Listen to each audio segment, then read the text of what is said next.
C tips and ട്രിക്സിലേക്ക് ഏവർക്കും സ്വാഗതം. വരുന്ന LDC 2024, LGS 2024 എക്സാംസിന് വേണ്ടി പ്രിപ്പയർ ചെയ്യുന്നവർക്ക് വേണ്ടിയിട്ടുള്ള സിലബസ് പ്രകാരമുള്ള ഫ്രീ ക്ലാസ്സുകൾ നമ്മുടെ ചാനലിലൂടെ സ്റ്റാർട്ട് ചെയ്തിട്ടുണ്ട്. ഒരു ദിവസം 6 ക്ലാസ്സുകൾ വെച്ചാണ് നമ്മൾ നൽകുന്നത്. കാലത്ത് 6 മണിക്ക് SCRT NCRT ബേസ് ചെയ്തിട്ടുള്ള ക്ലാസ്സാണ്. ഇന്ത്യൻ ഹിസ്റ്ററി SCRT ബേസ് ചെയ്തിട്ടുള്ള ക്ലാസ് നമ്മൾ ഓൾറെഡി കംപ്ലീറ്റ് ചെയ്തു. ഇന്ത്യൻ കോൺസ്റ്റിറ്റ്യൂഷൻ SCRT NCRT നമ്മൾ കംപ്ലീറ്റ് ചെയ്തു. ഇപ്പോൾ നമ്മൾ നോക്കിക്കൊണ്ടിരിക്കുന്നത് ബയോളജിയാണ്. അതിൽ ജീവകങ്ങളും അപര്യാപ്തത രോഗങ്ങളും എന്ന് പറയുന്ന ഭാഗം, രോഗങ്ങളും രോഗകാരികളും എന്ന് പറയുന്ന ഭാഗം, ആ ഭാഗത്ത് വരുന്ന SCRT ചാപ്റ്റേഴ്സ് നമ്മൾ കംപ്ലീറ്റ് ചെയ്തു. ഓക്കെ, അപ്പോൾ ആ ഒരു രീതിയിലാണ് 6 മണിയുടെ ക്ലാസ് പോകുന്നത്. ദെൻ 9 മണിക്ക് നമ്മളിപ്പോൾ നോക്കിക്കൊണ്ടിരിക്കുന്നത് ഇന്ത്യൻ ജോഗ്രഫിയുമായി ബന്ധപ്പെട്ടിട്ടുള്ള SCRT പാഠഭാഗങ്ങളാണ്. അത് കഴിഞ്ഞ് 12 മണിക്ക് ഇന്ത്യൻ കോൺസ്റ്റിറ്റ്യൂഷൻ, നമ്മളിപ്പോൾ സ്ട്രക്ചർ ഓഫ് ഗവൺമെൻറ് ആണ് പഠിച്ചുകൊണ്ടിരിക്കുന്നത്. അത് ഓൾമോസ്റ്റ് കംപ്ലീറ്റ് ആവാറായി. അതുകൂടെ തീർന്നാൽ നമ്മൾ എക്കണോമിക്സിൻ്റെ ക്ലാസ് സ്റ്റാർട്ട് ചെയ്യും. ദെൻ 3 മണിക്ക് ഇംഗ്ലീഷ്, മാത്സ്, മലയാളം, അത് ഒരാഴ്ച 3 കൂടെ കവറാകുന്ന രീതിയിൽ 2 ദിവസം ഇംഗ്ലീഷ്, 2 ദിവസം മാത്സ്, 2 ദിവസം മലയാളം. ദെൻ രാത്രി 8 മണിക്ക് നമ്മൾ കാലത്ത് 6 മണിക്കും 9 മണിക്കും 12 മണിക്കും പഠിക്കുന്ന കാര്യങ്ങൾ എന്തൊക്കെയാണോ ആ ഭാഗത്ത് PSC പരീക്ഷകളിൽ 2021, 22, 23, 24 വർഷങ്ങളിൽ ചോദിച്ചിട്ടുള്ള മുൻവർഷ ചോദ്യങ്ങൾ മോക്ക് ടെസ്റ്റിൻ്റെ രൂപത്തിൽ ലൈവായിട്ടാണ് നമ്മൾ ചെയ്യുന്നത് 8 മണിക്ക്. പിന്നെ 10:30 എക്സ്പെക്റ്റഡ് കറണ്ട് അഫയേഴ്സിൻ്റെ ക്ലാസ് ആണ്. അപ്പോൾ എക്സ്പെക്റ്റഡ് കറണ്ട് അഫയേഴ്സിൻ്റെ കൂടെ നമ്മൾ അതുമായി ബന്ധപ്പെട്ട കല, കായികം, സംസ്കാരം, സാഹിത്യം എന്ന് പറയുന്ന മേഖലകളുണ്ടല്ലോ, ആ ഭാഗത്തു നിന്നുള്ള ടോപ്പിക്സും കൂടെ ഉൾപ്പെടുത്തിയിട്ടാണ് നമ്മൾ എക്സ്പെക്റ്റഡ് കറണ്ട് അഫയേഴ്സ് പ്ലസ് ഈ കലാ, കായികം, സാഹിത്യം, സംസ്കാരം കൂടെ ചേർത്ത് രാത്രി 10:30 ലൈവായിട്ട് നമ്മൾ ചെയ്യുന്നുണ്ട്. ഓക്കെ, ചെറിയ കോഡ്സും കണക്ഷൻസ് ഒക്കെ യൂസ് ചെയ്തിട്ടാണ് പഠിക്കുന്നത്. ഓക്കെ, അപ്പോൾ എന്തായാലും നമുക്ക് ഒരു ദിവസം 6 ക്ലാസ്സുകളാണ്. അപ്പോൾ മാക്സിമം ക്ലാസ്സുകൾ കണ്ട് പ്രയോജനപ്പെടുത്തുക. എപ്പോഴും പറയുന്നത് പോലെ നോട്ട്സ് തയ്യാറാക്കിയിട്ട് പഠിക്കുക. പുതുതായിട്ട് നമ്മുടെ ചാനലിൽ ഒരുപാട് പേര് ജോയിൻ ചെയ്തിട്ടുണ്ട്. അപ്പോൾ എല്ലാവരെയും നമ്മുടെ ചാനലിലേക്ക് സ്വാഗതം ചെയ്യുന്നു. ചാനൽ സബ്സ്ക്രൈബ് ചെയ്യുക. പിന്നെ നമ്മുടെ ടെലഗ്രാം ചാനലിൽ ജോയിൻ ചെയ്യാനായിട്ട് ആരും മറക്കരുത്. കാരണം നിങ്ങൾക്ക് വേണ്ടിയിട്ടുള്ള ഇൻസ്ട്രക്ഷൻസ്, ഓരോ ദിവസവും എന്തൊക്കെ ടോപ്പിക്സ് പഠിക്കണം, അതിൻ്റെ കൃത്യമായിട്ട് വീഡിയോയുടെ ലിങ്ക്, രാത്രി ചെയ്യുന്ന PYQയുടെ PDF, ഇന്ത്യൻ കോൺസ്റ്റിറ്റ്യൂഷൻ നമ്മൾ ചെയ്യുമ്പോൾ അതിൻ്റെ PDF, അതെല്ലാം നമ്മൾ പ്രൊവൈഡ് ചെയ്യുന്നത് ടെലഗ്രാമിലൂടെയാണ്. സോ ടെലഗ്രാമിൻ്റെ ലിങ്ക് ഞാൻ താഴെ ഡിസ്ക്രിപ്ഷൻ ബോക്സിലും കമൻറ്റ് ബോക്സിൽ ഫസ്റ്റ് കമൻറ്റായിട്ടും കൊടുത്തേക്കാം. ജോയിൻ ചെയ്യുക. പിന്നെ നമ്മുടെ ക്ലാസ്സൊക്കെ ഇഷ്ടമാവുന്നുണ്ടോ എന്നുള്ള കാര്യം താഴെ ഒന്ന് കമൻറ്റായിട്ട് അറിയുക. ഇഷ്ടമാവുന്നുണ്ടെങ്കിൽ ഒന്ന് ലൈക്ക് ചെയ്യുക. മാക്സിമം ഫ്രണ്ട്സിനൊക്കെ ഒന്ന് വീഡിയോസ് ഷെയർ ചെയ്ത് കൊടുക്കുകയും കൂടെ ചെയ്യാം. ഓക്കെ, അപ്പോൾ നമുക്ക് ഇന്നത്തെ ക്ലാസ്സിലോട്ട് കടക്കാം. ഇന്നത്തെ ക്ലാസ്സിൽ നമ്മൾ നോക്കുന്നത് നിയമനിർമ്മാണ വിഭാഗമാണ്. അപ്പോൾ നമ്മുടെ ഇന്ത്യൻ പാർലമെൻറ്റിൽ നിയമനിർമ്മാണ വിഭാഗം എന്ന് പറയുമ്പോൾ ഇന്ത്യൻ പാർലമെൻറ്റാണ് നിയമം നിർമ്മിക്കുന്നത്.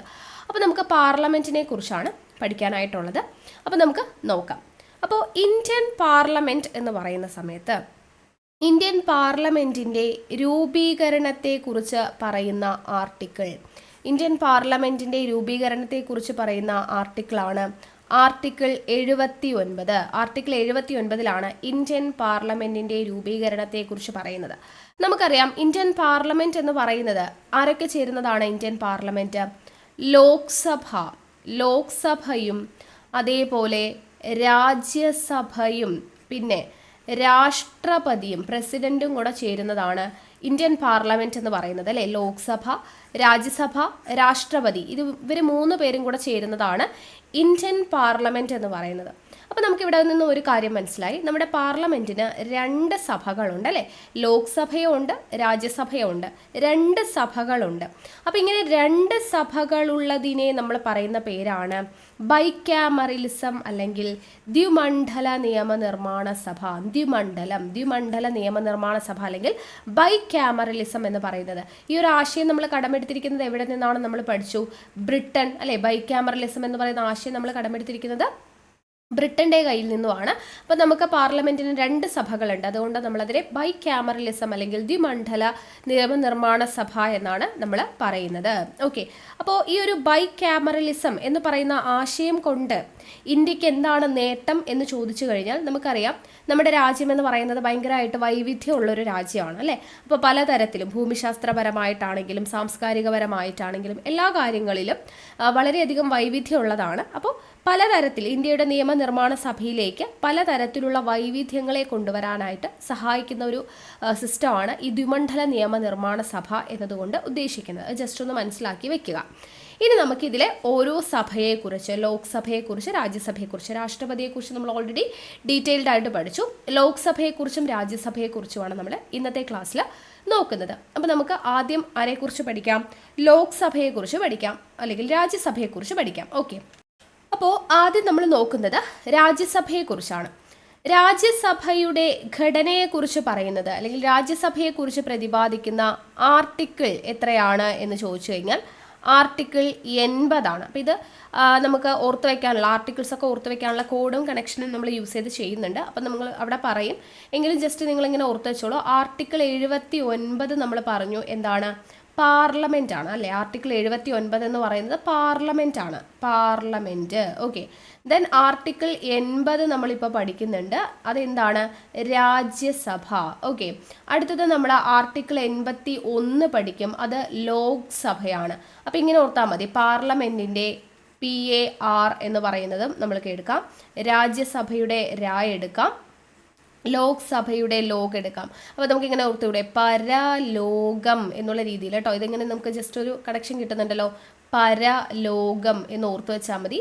പ എന്ന് പറയുന്നത് പാർലമെന്റ് ആണ് 79, രാ എന്ന് പറയുന്നത് രാജ്യസഭ 80, ലോകം എന്ന് പറയുന്നത് ലോക്സഭ 81. അപ്പോൾ പരലോകം എന്നിങ്ങനെ ഓർത്തു വെച്ച് കഴിഞ്ഞാൽ നമുക്ക് 79, 80, 81 എന്ന് പറയുന്നത് പാർലമെന്റ്, രാജ്യസഭ, ലോക്സഭ ഓർഡറിലാണെന്നുള്ളത് കിട്ടിക്കോളും. ഓക്കെ അല്ലേ. അപ്പോൾ പാർലമെന്റിനെ കുറിച്ച് പ്രതിപാദിക്കുന്ന ആർട്ടിക്കിൾ എന്ന് പറയുന്നത് 79, രാജ്യസഭയെക്കുറിച്ച് പ്രതിപാദിക്കുന്ന ആർട്ടിക്കിൾ 80 ആണ്, ലോക്സഭയെക്കുറിച്ച് പ്രതിപാദിക്കുന്നത് 81. അപ്പോൾ അത് കിട്ടിയെന്ന് വിശ്വസിക്കുന്നു. അപ്പോൾ നമുക്ക് ഇങ്ങോട്ട് വരാം. അപ്പോൾ രാജ്യസഭയെക്കുറിച്ച് പ്രതിപാദിക്കുന്ന ആർട്ടിക്കിൾ 80 ആണ് എന്ന് നമ്മൾ പറഞ്ഞല്ലേ. അപ്പോൾ ആർട്ടിക്കിൾ 80 രാജ്യസഭയെക്കുറിച്ച് പ്രതിപാദിക്കുന്നത്, രാജ്യസഭയുടെ ഘടനയെക്കുറിച്ച് പ്രതിപാദിക്കുന്നത്. ഈ രാജ്യസഭ അറിയപ്പെടുന്ന പേരാണ് ഉപരിസഭ. ഉപരിസഭ അല്ലെങ്കിൽ അപ്പർ ഹൗസ് എന്ന പേരിൽ അറിയപ്പെടുന്നത് രാജ്യസഭയാണ്. രാജ്യസഭ അറിയപ്പെടുന്ന പേരെങ്ങനെയാണ്, ഉപരിസഭ അഥവാ അപ്പർ ഹൗസ് എന്നറിയപ്പെടുന്നു. അതേപോലെ മുതിർന്നവരുടെ സഭ എന്ന പേരിൽ അറിയപ്പെടുന്നു, മുതിർന്നവരുടെ സഭ, മുതിർന്നവരുടെ സഭ എന്നറിയപ്പെടുന്നു. സംസ്ഥാനങ്ങളുടെ സഭ, സംസ്ഥാനങ്ങളുടെ സഭ അല്ലെങ്കിൽ കൗൺസിൽ ഓഫ് സ്റ്റേറ്റ്സ് അല്ലെ, സംസ്ഥാനങ്ങളുടെ സഭ അഥവാ കൗൺസിൽ ഓഫ് സ്റ്റേറ്റ്സ് എന്ന പേരിൽ അറിയപ്പെടുന്നത് രാജ്യസഭയാണ്. സെക്കൻഡ് ചേംബർ എന്ന പേരിൽ അറിയപ്പെടുന്നത് രാജ്യസഭയാണ്, സെക്കൻഡ് ചേംബർ. അപ്പോൾ ഉപരിസഭ അഥവാ അപ്പർ ഹൗസ്, മുതിർന്നവരുടെ സഭ, സംസ്ഥാനങ്ങളുടെ സഭ അഥവാ council of States, second chamber എന്ന പേരിലൊക്കെ അറിയപ്പെടുന്നത് രാജ്യസഭയാണ് എന്നുള്ളത് ഓർത്തിരിക്കുക. ഓക്കെ, അപ്പോൾ നമ്മുടെ രാജ്യസഭ എന്നുള്ളത് നമ്മൾ പറഞ്ഞല്ലോ. ഈ രാജ്യസഭയുടെ പരമാവധി അംഗസംഖ്യ എത്രയാണ്? രാജ്യസഭയുടെ പരമാവധി അംഗസംഖ്യ എന്ന് പറയുന്നത് 250 ആണ്, 250. അപ്പോൾ ഇത് നമ്മൾ രണ്ടായിട്ട് ഡിവൈഡ് ചെയ്യും. ഈ 250 എന്ന് പറയുന്നത് രണ്ടായിട്ട് സ്പ്ലിറ്റ് ചെയ്തിട്ടാണ്. അതായത് ഇതിൽ 238 പേർ എന്ന് പറയുന്നത് ഓരോ സംസ്ഥാനങ്ങളിലെയും കേന്ദ്രഭരണ പ്രദേശങ്ങളിലെയും തിരഞ്ഞെടുക്കപ്പെട്ട നിയമസഭാംഗങ്ങൾ തിരഞ്ഞെടുക്കപ്പെടുന്ന അംഗങ്ങളാണ്. ഓക്കെ, സംസ്ഥാനങ്ങളിലെയും കേന്ദ്രഭരണ പ്രദേശങ്ങളിലെയും തിരഞ്ഞെടുക്കപ്പെട്ട നിയമസഭാംഗങ്ങളുണ്ടല്ലോ, അവർ തിരഞ്ഞെടുക്കപ്പെടുന്ന അംഗങ്ങളെയാണ് 238 പേര് വരുന്നത്. പിന്നെ ബാക്കിയുള്ള 12 പേര് പ്രസിഡന്റ് നാമനിർദ്ദേശം ചെയ്യുന്നവരാണ്. പ്രസിഡന്റ് നാമനിർദ്ദേശം ചെയ്യുന്ന 12 പേരും സ്റ്റേറ്റിലെയും ഓരോ സംസ്ഥാനങ്ങളിലെയും കേന്ദ്രഭരണ പ്രദേശങ്ങളിലെയും തിരഞ്ഞെടുക്കപ്പെടുന്ന നിയമസഭാംഗങ്ങൾ തിരഞ്ഞെടുക്കുന്ന അംഗങ്ങൾ ചേരുന്ന 238. അങ്ങനെയാണ് ടോട്ടലായിട്ട് 250 എന്ന് പറയുന്നത് പരമാവധി അംഗസംഖ്യ. എന്നാൽ നിലവിൽ എത്ര അംഗസംഖ്യയാണ് ഉള്ളത്? നിലവിൽ രാജ്യസഭയിലെ അംഗസംഖ്യ 245. നിലവിൽ രാജ്യസഭയിലുള്ള അംഗസംഖ്യ എത്രയാണ്? 245 ആണ് എന്നുള്ളത് ഓർത്തിരിക്കുക. അപ്പോൾ നമ്മൾ പറഞ്ഞു കേന്ദ്രഭരണ പ്രദേശങ്ങളിൽ രാജ്യസഭയുണ്ടോ എന്നുള്ളൊരു ചോദ്യം. കേന്ദ്രഭരണ പ്രദേശങ്ങളിൽ രാജ്യസഭയുണ്ടോ? കേന്ദ്രഭരണ പ്രദേശങ്ങളിൽ നിയമസഭയുള്ളിടത്ത്, കേന്ദ്രഭരണ പ്രദേശങ്ങളിൽ നിയമസഭയുണ്ടെങ്കിൽ അവിടെ എന്തുണ്ടായിരിക്കും? രാജ്യസഭാ അംഗങ്ങൾ ഉണ്ടായിരിക്കും. അങ്ങനെ രാജ്യസഭാ അംഗങ്ങൾ ഉള്ള കേന്ദ്രഭരണ പ്രദേശമാണ് ഒന്ന് പുതുച്ചേരി, പുതുച്ചേരിയിൽ നിന്നും ഒരാൾ. അതേപോലെ ഡൽഹിയിൽ നിന്നും എത്ര അംഗങ്ങളാണുള്ളത്? 3 അംഗങ്ങൾ, പുതുച്ചേരിയിൽ നിന്നും 1 അംഗം, ഡൽഹിയിൽ നിന്നും 3 അംഗങ്ങളാണ് ഉള്ളത് രാജ്യസഭാ അംഗങ്ങളായിട്ട്. ഓക്കെ, അപ്പോൾ കേന്ദ്രഭരണ പ്രദേശങ്ങളിൽ രാജ്യസഭാ അംഗങ്ങളുണ്ട്. എങ്ങനെയാവുമ്പോൾ നിയമസഭ ഉണ്ടെങ്കിൽ, അപ്പോൾ നിയമസഭയുള്ള രാജ്യസഭാംഗങ്ങളുള്ള കേന്ദ്രഭരണ പ്രദേശങ്ങളാണ് പുതുച്ചേരിയിൽ നിന്നും 1 അംഗം, ഡൽഹിയിൽ നിന്നും 3 അംഗങ്ങൾ എന്നുള്ളത് ജസ്റ്റ് ഒന്ന് ഓർത്തിരിക്കുക. ഇനി നമ്മൾ ഇവിടെ പറഞ്ഞു ഈ 12 പേരെ പ്രസിഡന്റ് നാമനിർദ്ദേശം ചെയ്യുന്നു. ഈ പ്രസിഡന്റ് നാമനിർദ്ദേശം ചെയ്യുന്ന 12 പേർ അവരുടെ യോഗ്യത എന്താണ് എന്ന് ചോദിച്ചു കഴിഞ്ഞാൽ കല, ശാസ്ത്രം, സാമൂഹ്യ സേവനം, സാഹിത്യം എന്നിങ്ങനെ 4 മേഖലകളിൽ പ്രാഗൽഭ്യമുള്ളവരെയാണ് പ്രസിഡന്റ് നാമനിർദ്ദേശം ചെയ്യുക. അപ്പോൾ രാജ്യസഭയിലേക്ക് പ്രസിഡന്റ് നാമനിർദ്ദേശം ചെയ്യുന്ന 12 പേർക്ക് വേണ്ടിയിട്ടുള്ള ക്വാളിറ്റി എന്താണ്, അല്ലെങ്കിൽ അവരുടെ യോഗ്യത എന്താണെന്ന് ചോദിച്ചു കഴിഞ്ഞാൽ കലാശാസ്ത്രം, സാമൂഹ്യ സേവനം, സാഹിത്യം എന്ന് പറയുന്ന മേഖലകളിൽ പ്രാഗൽഭ്യമുള്ളവരെയാണ് അദ്ദേഹം തിരഞ്ഞെടുക്കുന്നത് എന്നുള്ളത് ഓർത്തിരിക്കുക. ഓക്കെ അല്ലേ? ഇനി നമ്മൾ പറഞ്ഞു ഓരോരുത്തർ എന്താണ് രാജ്യസഭാ അംഗങ്ങൾ അല്ലെ, ഓരോ സംസ്ഥാനത്ത് നിന്നും ഇത്ര പേരാണ് രാജ്യസഭയിലേക്ക് തിരഞ്ഞെടുക്കപ്പെടുന്നത് എന്നുള്ളത്. അപ്പോൾ രാജ്യസഭാ അംഗങ്ങളുടെ എണ്ണം എത്ര പേരായിരിക്കണം എന്നുള്ളത്, ഒരു സംസ്ഥാനത്ത് നിന്നും അലോട്ട് ചെയ്തിരിക്കുന്ന രാജ്യസഭാ അംഗങ്ങളുടെ എണ്ണത്തെക്കുറിച്ച് പ്രതിപാദിക്കുന്ന ഭരണഘടനയിലെ സ്കെഡ്യൂൾ ഏതാണ് എന്ന് ചോദിച്ചു കഴിഞ്ഞാൽ ഏതാണ് സ്കെഡ്യൂൾ? 4 4ാമത്തെ സ്കെഡ്യൂളിലാണ് ഓരോ സംസ്ഥാനത്തു നിന്നും അലോട്ട് ചെയ്തിരിക്കുന്ന രാജ്യസഭാ അംഗങ്ങളുടെ എണ്ണത്തെക്കുറിച്ച് പ്രതിപാദിക്കുന്നത്. ഏത് സ്കെഡ്യൂളാണ്? 4ാമത്തെ സ്കെഡ്യൂളാണ്. സ്കെഡ്യൂൾ നമ്മൾ കോഡ് ഉപയോഗിച്ച് പഠിച്ചതാണ്, ഓർമ്മയുണ്ടല്ലോ അല്ലേ? അപ്പോൾ സ്കെഡ്യൂൾ 4ാമത്തെ സ്കെഡ്യൂളിലാണ് നമ്മൾ പഠിച്ചത്. ടേം എന്ന് പറഞ്ഞിട്ട് ടിയേഴ്സ് ഓഫ് ഓൾഡ് PM എന്ന് പറഞ്ഞ് നമ്മൾ പഠിച്ചിട്ടുണ്ടായിരുന്നു അല്ലേ? അപ്പോൾ ടിയേഴ്സ് എന്ന് പറയുമ്പോൾ TEAR എന്ന് പറയുന്നതായിരുന്നു TEAR. അപ്പോൾ 4ാമത്തെയാണ് 6 രാജ്യസഭാ അംഗങ്ങളുടെ സീറ്റ് എന്ന് പറഞ്ഞിട്ട് നമ്മൾ പഠിച്ചതാണ്. ഓക്കെ, അപ്പോൾ 4ാമത്തെ സ്കെഡ്യൂളിലാണ് രാജ്യസഭാ അംഗങ്ങൾ എത്രയാണ് ഓരോ സംസ്ഥാനത്തും അലോട്ട് ചെയ്തിരിക്കുന്നത് എന്നുള്ള എണ്ണത്തെക്കുറിച്ച് പറയുന്നത്. അപ്പോൾ അവിടെ നമ്മുടെ കേരളത്തിൽ നിന്നുള്ള രാജ്യസഭാംഗങ്ങളുടെ എണ്ണം പഠിച്ചു വെക്കുക, 9 കേരളത്തിൽ നിന്നുള്ള രാജ്യസഭാംഗങ്ങളുടെ എണ്ണം 9. ഏറ്റവും കൂടുതലുള്ളത് UP-യിലാണ്. ഏറ്റവും കൂടുതൽ രാജ്യസഭാംഗങ്ങൾ UP-യിലാണ്, ഉത്തർപ്രദേശിലാണ്. 31 രാജ്യസഭാംഗങ്ങളാണ് ഉത്തർപ്രദേശിൽ നിന്നും വരുന്നത്. അപ്പോൾ കേരളത്തിലെ രാജ്യസഭാംഗങ്ങളുടെ എണ്ണം അലോട്ട് ചെയ്തിരിക്കുന്നത് 9.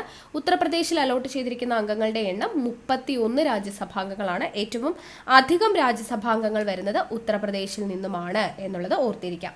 അപ്പോൾ ഈ രാജ്യസഭാ അംഗങ്ങളെ നമ്മൾ അലോട്ട് ചെയ്യുന്നത് ജനസംഖ്യക്കനുസരിച്ചിട്ടാണ്. ഓക്കെ, ജനസംഖ്യക്കനുസരിച്ചിട്ടാണ് രാജ്യസഭയിലെ അംഗങ്ങളെ അലോട്ട് ചെയ്യുന്നത്.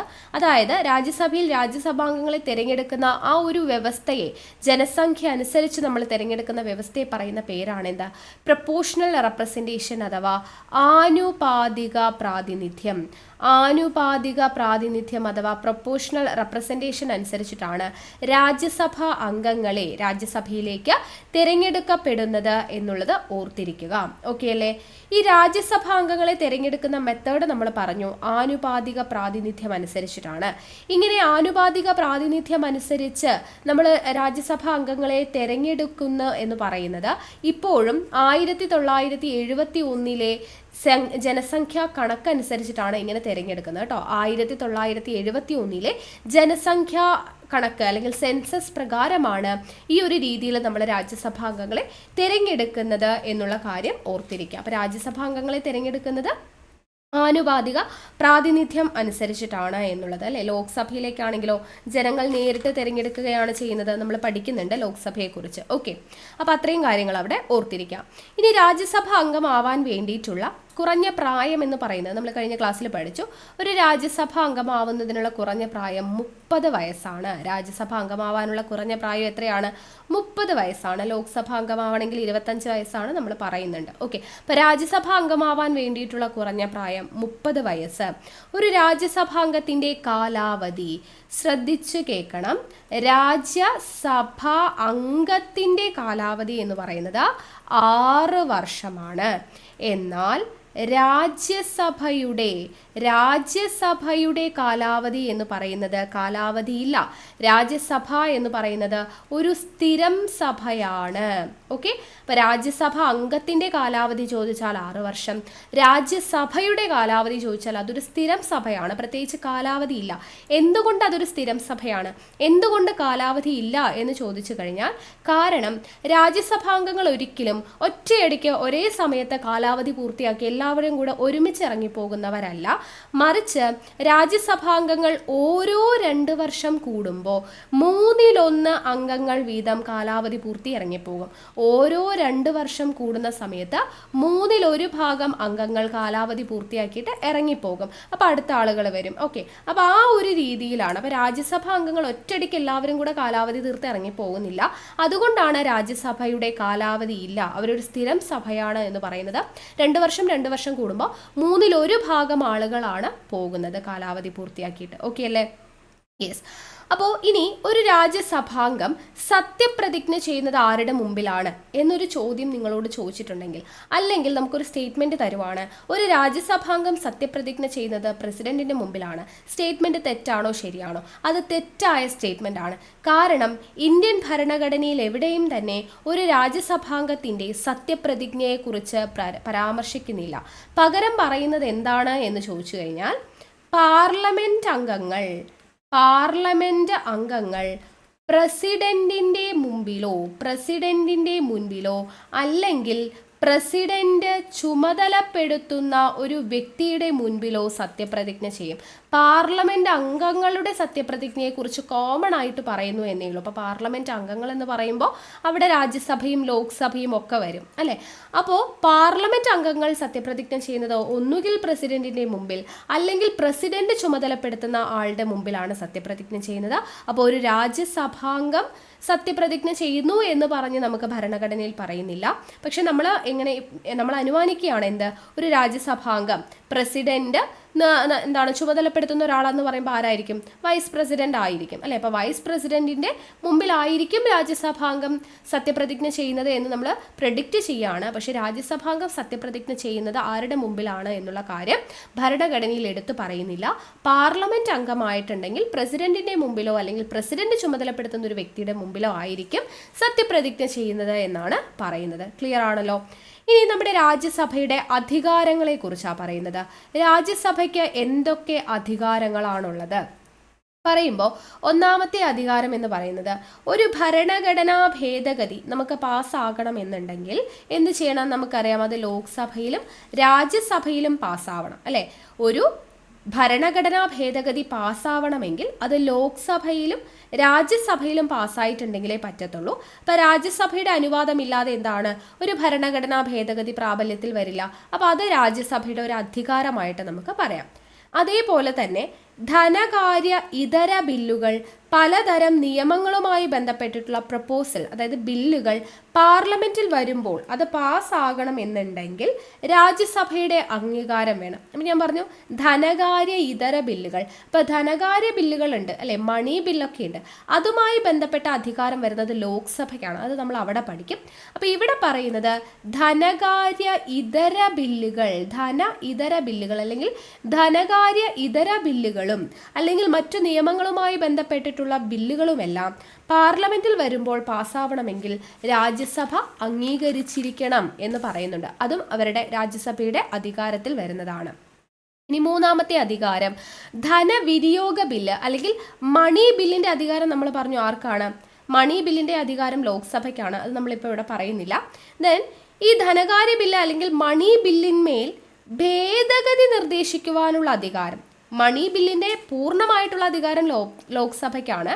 പക്ഷേ മണി ബില്ലിൽ എന്തെങ്കിലും ഒരു ഭേദഗതി വരുത്തണം എന്നുണ്ടെങ്കിൽ അതിനു വേണ്ടിയിട്ടുള്ള നിർദ്ദേശം സമർപ്പിക്കുവാനുള്ള അധികാരം ആർക്കുണ്ട്? അത് രാജ്യസഭയ്ക്കുണ്ട്. മണി ബില്ലിന്റെ പൂർണ്ണമായ അധികാരം ലോക്സഭയ്ക്കാണ്. പക്ഷെ മണി ബില്ലിന്മേൽ ഭേദഗതി വരുത്താനുള്ള നിർദ്ദേശം എന്ന് പറയുന്നത് പുറപ്പെടുവിക്കാനുള്ള അധികാരം ആർക്കുണ്ട്?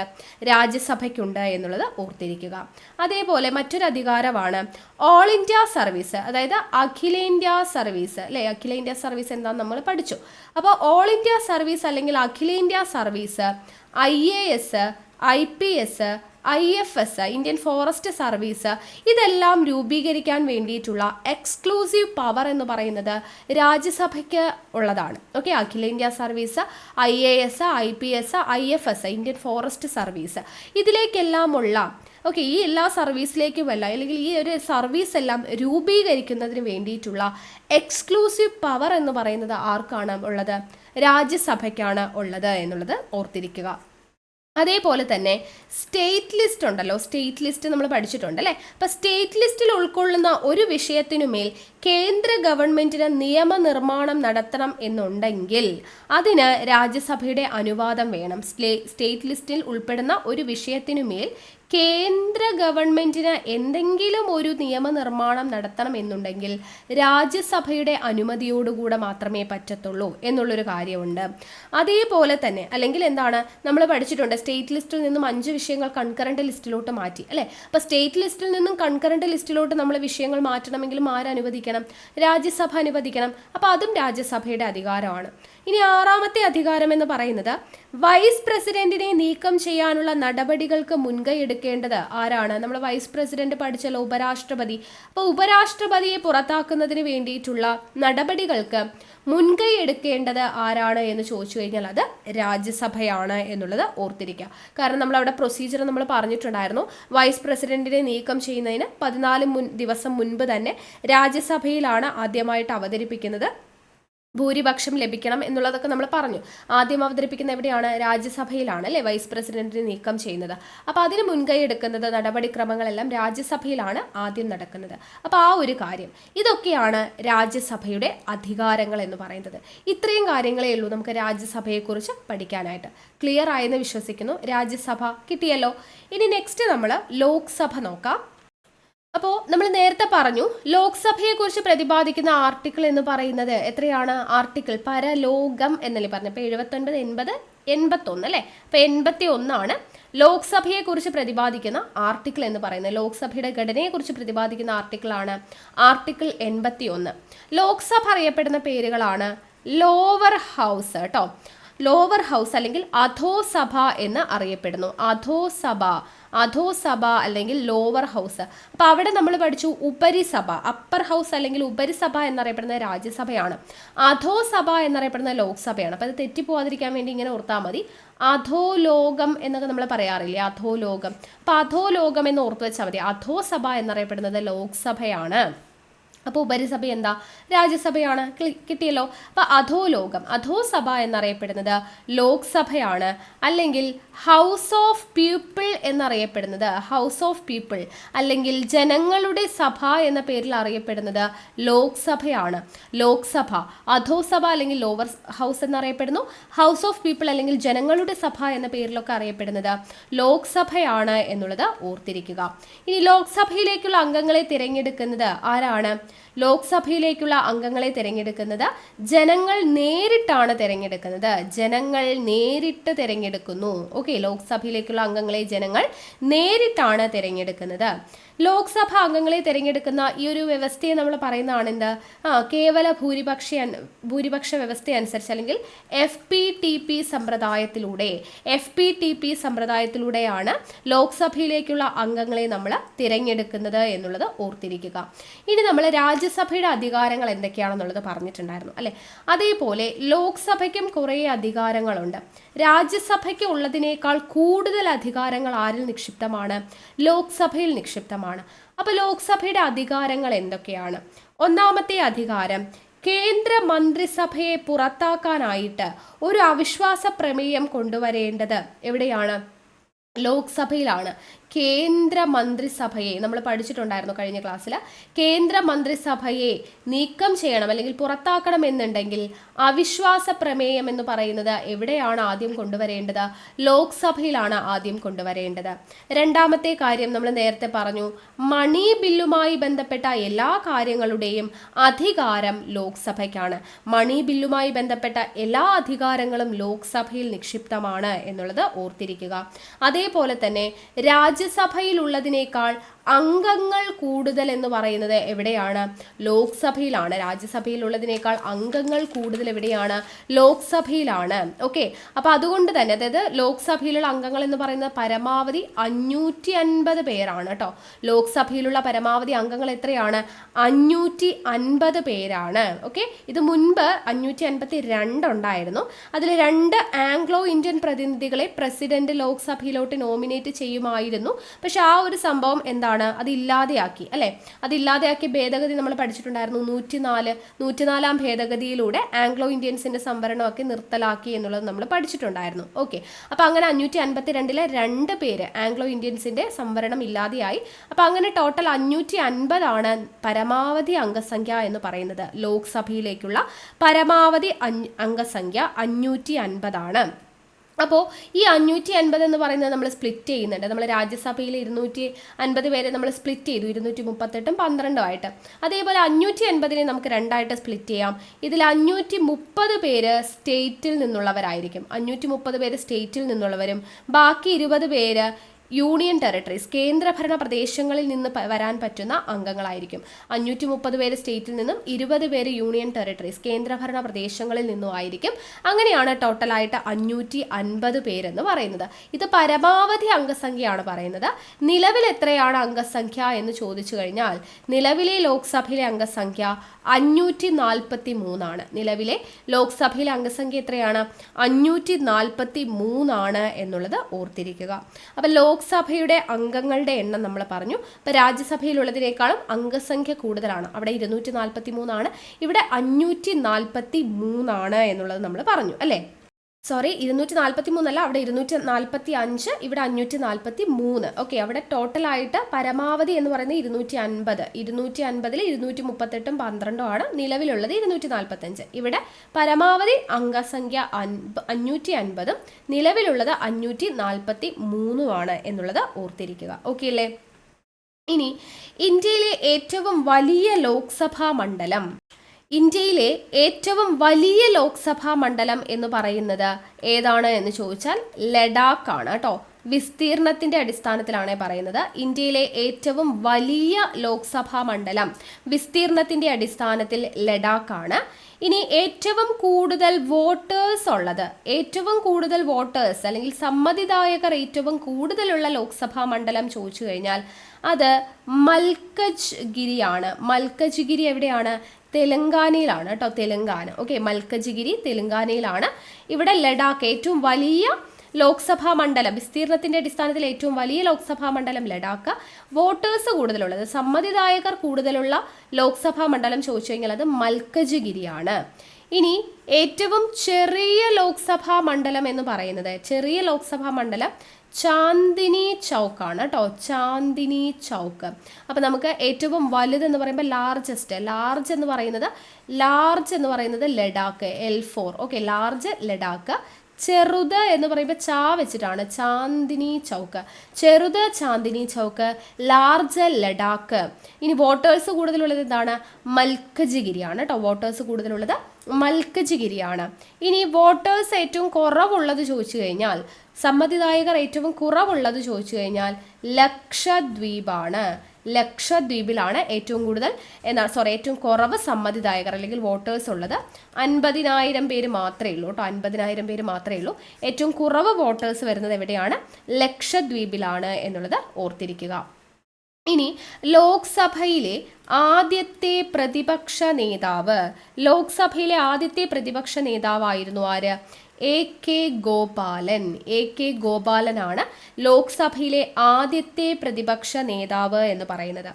ഇപ്പോൾ ലോക്സഭയിൽ ഒരാളെ പ്രതിപക്ഷ നേതാവ് ആകണമെന്നുണ്ടെങ്കിൽ എന്താണ് ഒരു യോഗ്യത വേണ്ടത് എന്ന് ചോദിച്ചു കഴിഞ്ഞാൽ, ഒരു പാർട്ടിക്ക് ഈ പറഞ്ഞ ലോക്സഭയുടെ 10% അംഗങ്ങൾ ഉണ്ടായിരിക്കണം. ഓക്കെ, ലോക്സഭയിലെ പ്രതിപക്ഷ നേതാവ് ആകണം എന്നുണ്ടെങ്കിൽ, ലോക്സഭയിലെ പ്രതിപക്ഷ നേതാവ് ആകണമെന്നുണ്ടെങ്കിൽ ഒരു പാർട്ടിക്ക് ആ പറഞ്ഞ ലോക്സഭയുടെ 10% അംഗങ്ങൾ ഉണ്ടാവണം എന്നാണ് പറയുന്നത്. ഓക്കെ, അങ്ങനെയുള്ള പാർട്ടിയുടെ തലവനെയാണ് ആരായിട്ട് വഹിക്കുന്നത്? പ്രതിപക്ഷ നേതാവായിട്ട് അംഗീകരിക്കുന്നത്. ഓക്കെ, അപ്പോൾ ലോക്സഭയിലെ ആദ്യത്തെ പ്രതിപക്ഷ നേതാവാണ് AK ഗോപാലൻ എന്ന് പറഞ്ഞത്.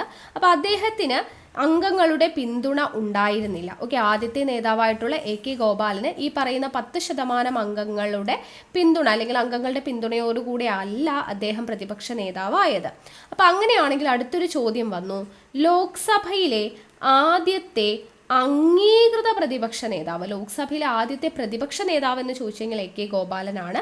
അങ്ങനെ ആവണമെന്നുണ്ടെങ്കിൽ പറഞ്ഞു ആ പാർട്ടിക്ക് ലോക്സഭയുടെ 10% അംഗങ്ങൾ ഉണ്ടായിരിക്കണം, അംഗങ്ങളുടെ പിന്തുണ ഉണ്ടായിരിക്കണം എന്നുള്ളത്. പക്ഷേ AK ഗോപാലന് അംഗങ്ങളുടെ പിന്തുണ ഉണ്ടായിരുന്നില്ല. അപ്പോൾ ലോക്സഭയിലെ ആദ്യത്തെ പ്രതിപക്ഷ നേതാവ് AK ഗോപാലനാണ്. പക്ഷേ ആദ്യത്തെ അംഗീകൃത പ്രതിപക്ഷ നേതാവ് ആരാന്ന് ചോദിച്ചു കഴിഞ്ഞാൽ റാം സുഭഗ് സിംഗ് ആണ് കേട്ടോ. റാം സുഭഗ് സിംഗ് ആണ് ലോക്സഭയുടെ ആദ്യത്തെ അംഗീകൃത പ്രതിപക്ഷ നേതാവ് എന്ന് പറയുന്നത്. ഓക്കെ, ഇനി ക്യാബിനറ്റ് പദവി ലഭിച്ചിട്ടുള്ള ആദ്യത്തെ ലോക്സഭാ പ്രതിപക്ഷ നേതാവ്, ക്യാബിനറ്റ് പദവി ലഭിച്ചിട്ടുള്ള ആദ്യത്തെ പ്രതിപക്ഷ നേതാവ് എന്ന് പറയുന്നത് YB ചവാൻ ആണ്. ക്യാബിനറ്റ് പദവി ലഭിച്ചിട്ടുള്ള ആദ്യത്തെ ലോക്സഭാ പ്രതിപക്ഷ നേതാവ് ആരാണ്? YB ചവാൻ ആണ് എന്നുള്ളത് ഓർത്തിരിക്കുക. ഇനി ക്യാബിനറ്റ് പദവി ലഭിച്ചിട്ടുള്ള ആദ്യത്തെ പ്രതിപക്ഷ നേതാവായിട്ടുള്ള മലയാളി ആര് എന്ന് ചോദിച്ചു കഴിഞ്ഞാൽ അത് CM സ്റ്റീഫൻ ആണ്. CM Stephen. ഇപ്പൊ ക്യാബിനറ്റ് പദവി ലഭിച്ചിട്ടുള്ള ആദ്യത്തെ ലോക്സഭാ പ്രതിപക്ഷ നേതാവ് YB ചവാൻ ആണ്. ക്യാബിനറ്റ് പദവി ലഭിച്ചിട്ടുള്ള പ്രതിപക്ഷ നേതാവായിട്ടുള്ള ആദ്യത്തെ മലയാളി ആര് എന്ന് ചോദിച്ചു കഴിഞ്ഞാൽ അതാരാണ്? CM സ്റ്റീഫൻ ആണ് എന്നുള്ള കാര്യം ഓർത്തിരിക്കുക. ഓക്കെ അല്ലേ? ഇനി രാജ്യസഭയിലെ ആദ്യത്തെ അംഗീകൃത പ്രതിപക്ഷ നേതാവ് അല്ലെങ്കിൽ എന്താണ് ആദ്യത്തെ നേതാവ് ആരാണ്? നമ്മൾ ലോക്സഭയുടെ കാര്യമാണ് പറഞ്ഞത്, രാജ്യസഭയുടെ കാര്യം പറഞ്ഞില്ലല്ലോ. അപ്പം രാജ്യസഭയിലെ ആദ്യത്തെ അംഗീകൃത പ്രതിപക്ഷ നേതാവ് ആര് എന്ന് ചോദിച്ചു കഴിഞ്ഞാൽ അത് SN മിശ്രയാണ്. SN മിശ്ര. രാജ്യസഭയിലെ ആദ്യത്തെ അംഗീകൃത പ്രതിപക്ഷ നേതാവ് SN മിശ്രയാണ്. ക്യാബിനറ്റ് പദവി ലഭിച്ചിട്ടുള്ള രാജ്യസഭയിലെ ആദ്യത്തെ പ്രതിപക്ഷ നേതാവ് ആരാണ് എന്ന് ചോദിച്ചു കഴിഞ്ഞാൽ കമലാപതി ത്രിപാഠിയാണ്. കമലാപതി ത്രിപാഠി. ഓക്കെ, ഇപ്പൊ രാജ്യസഭയിലെ ആദ്യത്തെ അംഗീകൃത പ്രതിപക്ഷ നേതാവാണ് SN മിശ്ര. ക്യാബിനറ്റ് പദവി ലഭിച്ചിട്ടുള്ള രാജ്യസഭയിലെ ആദ്യത്തെ പ്രതിപക്ഷ നേതാവാണ് കമലാപതി ത്രിപാഠി എന്ന് പറയുന്നത്. ഇനി ഒരാളുടെ പേര് വളരെയധികം ഇമ്പോർട്ടൻ്റ് ആണ്. ലോക്സഭയിലും രാജ്യസഭയിലും പ്രതിപക്ഷ നേതാവായിട്ടുള്ള ഏക വ്യക്തിയുണ്ട്. ലോക്സഭയിലും രാജ്യസഭയിലും ഒരേപോലെ പ്രതിപക്ഷ നേതാവായിട്ടുള്ള ഒരേ ഒരു വ്യക്തിയാണുള്ളത്. അതാണ് LK അദ്വാനി. LK അദ്വാനി. അപ്പോൾ ഒത്തിരി അധ്വാനിക്കണമെന്ന് ഓർത്താൽ മതി. ലോക്സഭയിലും രാജ്യസഭയിലും ഒക്കെ പ്രതിപക്ഷ ആകണമെന്നുണ്ടെങ്കിൽ നല്ലപോലെ അധ്വാനിക്കണം. അപ്പോൾ ലോക്സഭയിലെയും രാജ്യസഭയിലെയും പ്രതിപക്ഷ നേതാവായിട്ടുള്ള ആദ്യത്തെ നേതാവാണ് LK അദ്വാനി. ഏക നേതാവാണ് LK അദ്വാനി എന്ന് പറയുന്നത്. ഓക്കെ, അപ്പം അതും കൂടെ ഓർത്തിരിക്കുക. ഓക്കെ അല്ലേ? ഇനി നമുക്ക് ആർട്ടിക്കിൾ 83 പഠിക്കാനുണ്ട്. ആർട്ടിക്കിൾ 83 പറയുന്നത് എന്തിനെ കുറിച്ചാണ്? പാർലമെന്റിന്റെ കാലാവധിയെക്കുറിച്ചാണ്. പാർലമെന്റിന്റെ കാലാവധിയെക്കുറിച്ച് പ്രതിപാദിക്കുന്നതാണ് ആർട്ടിക്കിൾ 83. നമ്മൾ പറഞ്ഞു രാജ്യസഭയ്ക്ക് കാലാവധി ഉണ്ടോ? ഇല്ല. രാജ്യസഭയ്ക്ക് കാലാവധി ഇല്ല. രാജ്യസഭ സ്ഥിരം സഭയാണ് എന്ന് നമ്മൾ പറഞ്ഞു. ഇനി ലോക്സഭയുടെ കാലാവധി എത്രയാണ്? ലോക്സഭയുടെ കാലാവധി 5 വർഷമാണ്. ഓക്കെ, രാജ്യസഭയ്ക്ക് കാലാവധി ഇല്ലാത്തത്. രാജ്യസഭ അംഗങ്ങളുടെ കാലാവധി നമ്മൾ പറഞ്ഞു 6 വർഷമാണെന്നല്ലേ. ഇവിടെ രാജ്യസഭയുടെ കാലാവധി, പാർലമെന്റിന്റെ കാലാവധിയെക്കുറിച്ചാണ് ആർട്ടിക്കിൾ 83 പറയുന്നത്. അപ്പോൾ അതിൽ രാജ്യസഭയുടെ കാലാവധി ഇല്ല, സ്ഥിരം സഭയാണ്. ലോക്സഭയുടെ കാലാവധി ചോദിച്ചു കഴിഞ്ഞാൽ അത് 5 വർഷമാണ് എന്നുള്ളത് ഓർത്തിരിക്കുക. ഓക്കെ അല്ലേ? യെസ്. അപ്പോൾ ഇത്രയും കാര്യങ്ങൾ ഇവിടെ ഇമ്പോർട്ടൻ്റ് ആയിട്ട് ഓർത്തിരിക്കുക. ഇനി ഏറ്റവും ദൈർഘ്യമേറിയ ലോക്സഭ ഏതായിരുന്നു എന്ന് ചോദിച്ചു കഴിഞ്ഞാൽ 5ാമത്തെ ലോക്സഭയായിരുന്നു. ഇതുവരെ ഉണ്ടായിട്ടുള്ള ലോക്സഭകളിൽ ഏറ്റവും ദൈർഘ്യമേറിയ ലോക്സഭ 5ാമത്തെ ലോക്സഭയായിരുന്നു. അതായത് ആ സമയത്ത് ഇന്ദിരാഗാന്ധി ആയിരുന്നു പ്രധാനമന്ത്രി. 1975 അടിയന്തരാവസ്ഥ ഉണ്ടായ സമയത്താണ്. അപ്പോൾ അടിയന്തരാവസ്ഥ വരുന്ന സമയത്ത് നമ്മൾ വീണ്ടും ദീർഘിപ്പിക്കും അല്ലേ. അപ്പോൾ കാലാവധി കുറച്ചും കൂടെ കൂട്ടി ഉണ്ടായിരുന്ന ഒരു ലോക്സഭയാണ് 5ാമത്തെ ലോക്സഭ. 1975 5ാമത്തെ ലോക്സഭ ഇന്ദിരാഗാന്ധി ഉണ്ടായിരുന്ന സമയത്ത്, പ്രധാനമന്ത്രി ആയിരിക്കുന്ന സമയത്തെ ലോക്സഭയാണ് ഏറ്റവും ദൈർഘ്യമേറിയ ലോക്സഭ എന്ന് പറയുന്നത്. ഓക്കെ, അപ്പോൾ ആർട്ടിക്കിൾ 83 നമ്മൾ പറഞ്ഞു. ഇനി ആർട്ടിക്കിൾ 84. ആർട്ടിക്കിൾ 84 പറയുന്നത് എന്താണെന്ന് ചോദിച്ചാൽ പാർലമെന്റ് അംഗങ്ങളുടെ യോഗ്യതകളെ കുറിച്ചാണ്. പാർലമെന്റ് അംഗങ്ങളുടെ യോഗ്യതയെക്കുറിച്ച് പറയുന്നതാണ് ആർട്ടിക്കിൾ 84. അപ്പം നമ്മൾ യോഗ്യത നേരത്തെ തന്നെ പഠിച്ചു. എന്താണ്? ലോക്സഭ അംഗമാവാൻ വേണ്ടിയിട്ടുള്ള യോഗ്യത എത്രയാ? 25 വയസ്സ് അല്ലേ. ഒരു രാജ്യസഭ അംഗമാവാനുള്ള പ്രായം എത്രയാ? 30 വയസ്സ്. അപ്പോൾ ലോക്സഭാ അംഗമാവണമെങ്കിൽ 25 വയസ്സാവണം, രാജ്യസഭാ അംഗമാവണമെങ്കിൽ 30 വയസ്സാവണം. പിന്നെയോ ഇവർ എല്ലാവരും ഇന്ത്യൻ പൗരൻ ആയിരിക്കണം. പിന്നെയോ സർക്കാരിൽ നിന്നും ഒരു തരത്തിലും ശമ്പളം പറ്റുന്നവർ ആയിരിക്കരുത്. ഓക്കെ, സർക്കാരിൽ നിന്നും ഒരു തരത്തിലും ശമ്പളം പറ്റുന്നവർ ആയിരിക്കരുത്. മാനസിക വിഭ്രാന്തി ഉണ്ടാവാനായിട്ട് പാടില്ല. ഓക്കെ, അതേപോലെ പ്രധാനമന്ത്രി, കേന്ദ്രമന്ത്രി, ലോക്സഭാ സ്പീക്കർ, ഡെപ്യൂട്ടി സ്പീക്കർ ഇവരെല്ലാം ആവാൻ വേണ്ട പ്രായം എന്ന് പറയുന്നത് ലോക്സഭാ അംഗമാവാൻ വേണ്ട പ്രായം തന്നെയാണ്. അത് ജസ്റ്റ് ഒന്ന് ഓർത്തിരിക്കുക. നമ്മുടെ ലോക്സഭാ അംഗമാവാൻ വേണ്ടിയിട്ടുള്ള പ്രായം അതായത് 25 വയസ്സ് തന്നെയാണ് പ്രധാനമന്ത്രി, കേന്ദ്രമന്ത്രി, ലോക്സഭാ സ്പീക്കർ, ഡെപ്യൂട്ടി സ്പീക്കർ ഇവരെല്ലാം ആവുന്നതിനുള്ള യോഗ്യത എന്ന് പറയുന്നത്. ഓക്കെ, അതും കൂടെ ഒന്ന് ഓർത്തിരിക്കുക കേട്ടോ. അവർക്ക് അതിന് വേണ്ടിയിട്ടുള്ള യോഗ്യതയാണ് ആവശ്യമായിട്ടുള്ളത്. ഇനി അടുത്തത് ആർട്ടിക്കിൾ 85.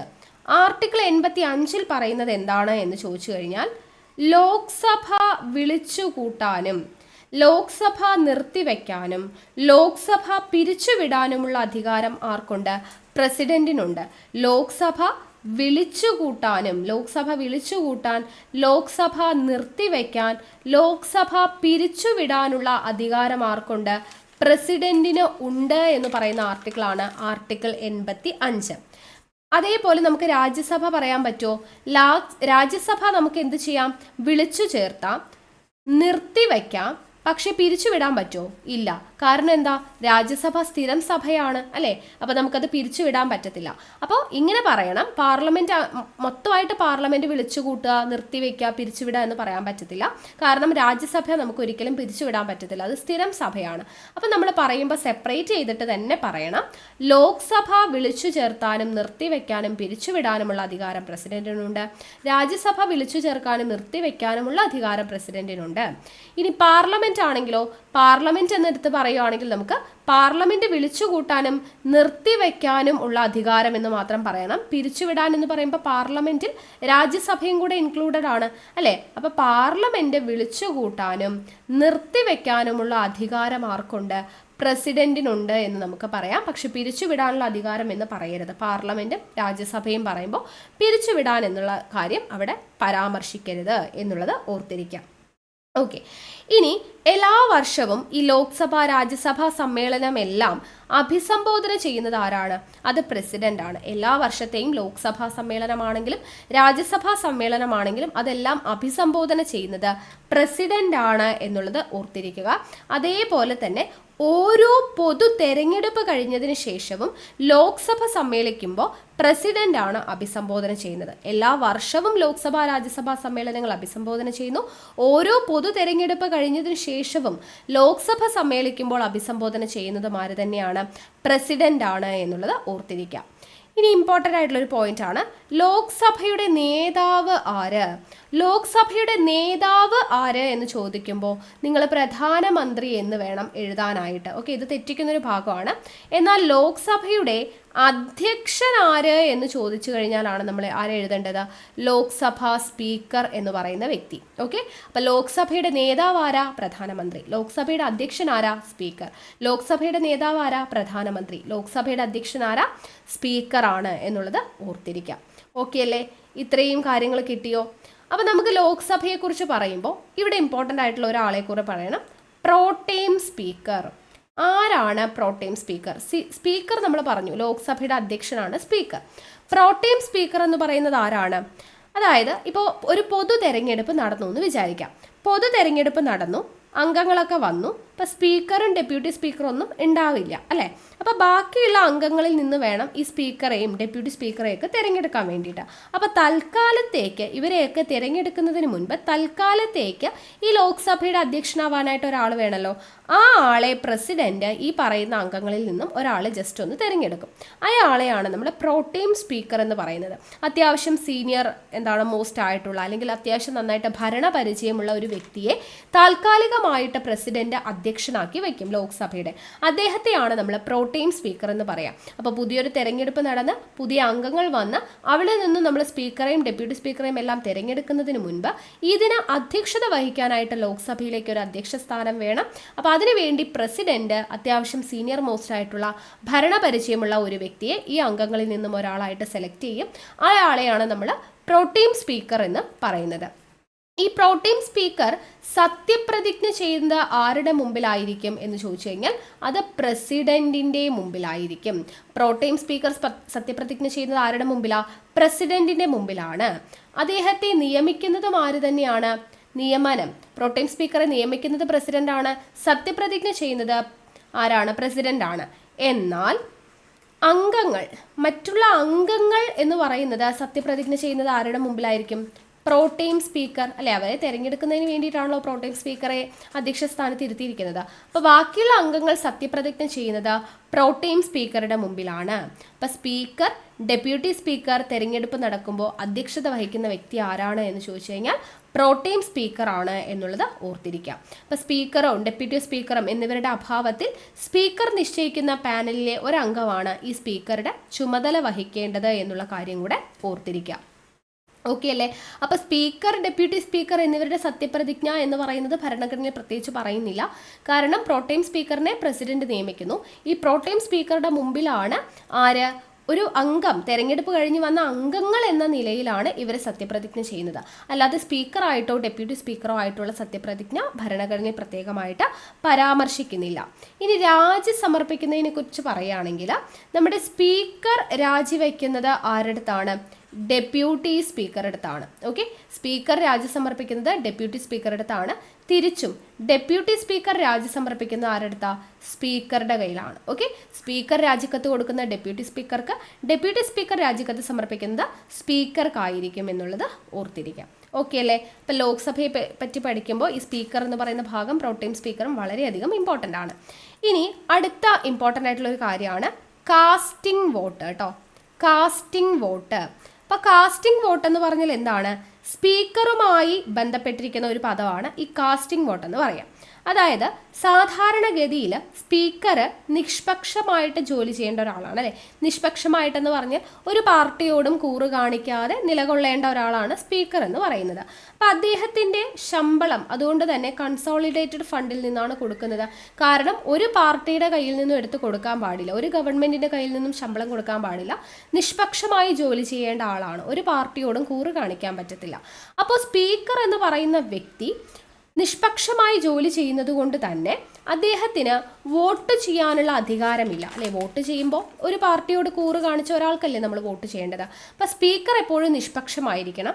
അതുകൊണ്ട് അയാൾക്ക് എന്താണ്, വോട്ട് ചെയ്യാനുള്ള അധികാരം സ്പീക്കറിന് ഇല്ല. കേന്ദ്ര തെരഞ്ഞെടുപ്പിലോ ലോക്സഭാ തെരഞ്ഞെടുപ്പിലോ ഒന്നും തന്നെ വോട്ട് ചെയ്യാനുള്ള അധികാരം ഇല്ല. ഇപ്പോൾ വോട്ടും തെരഞ്ഞെടുപ്പും ഒക്കെ കഴിഞ്ഞ് രണ്ട് പക്ഷത്തും തുല്യമായിട്ട് ഒരു നില വന്നു എന്ന് വിചാരിക്കാം. അപ്പോൾ അവിടെ ഒരാളെ തീരുമാനിക്കണമല്ലോ അല്ലെ. ഭൂരിപക്ഷം നോക്കണമെങ്കിൽ ഒരാളെ നമ്മൾ തീരുമാനിക്കണം. അപ്പോൾ അതിന് വേണ്ടിയിട്ട് സ്പീക്കറിന് എന്ത് ചെയ്യാം? വോട്ട് ചെയ്യാം.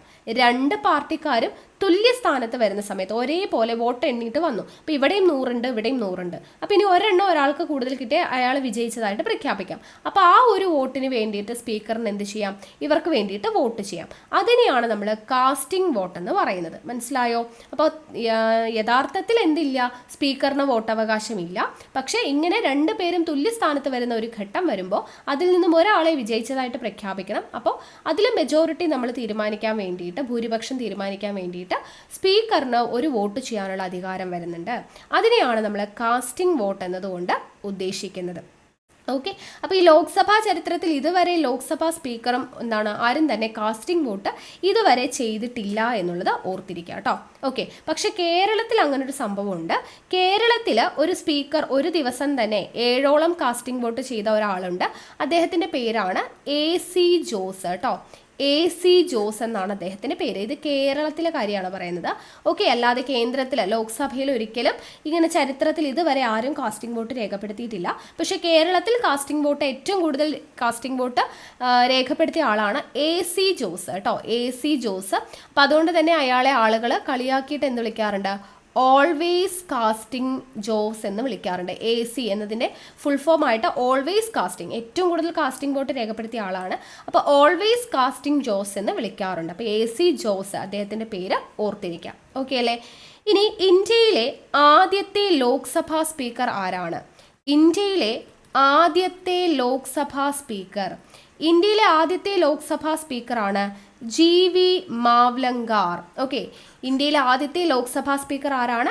GV മാവ്ലങ്കാർ ആണ് കേട്ടോ. ഗണേഷ് വാസുദേവ് മാവ്ലങ്കാർ ആണ്. ആദ്യത്തെ ഡെപ്യൂട്ടി സ്പീക്കർ ആരാണ്? ഇന്ത്യയിലെ ആദ്യത്തെ ഡെപ്യൂട്ടി സ്പീക്കർ ആര് എന്ന് ചോദിച്ചു കഴിഞ്ഞാൽ അനന്തശയനം അയ്യങ്കാർ ആണ്.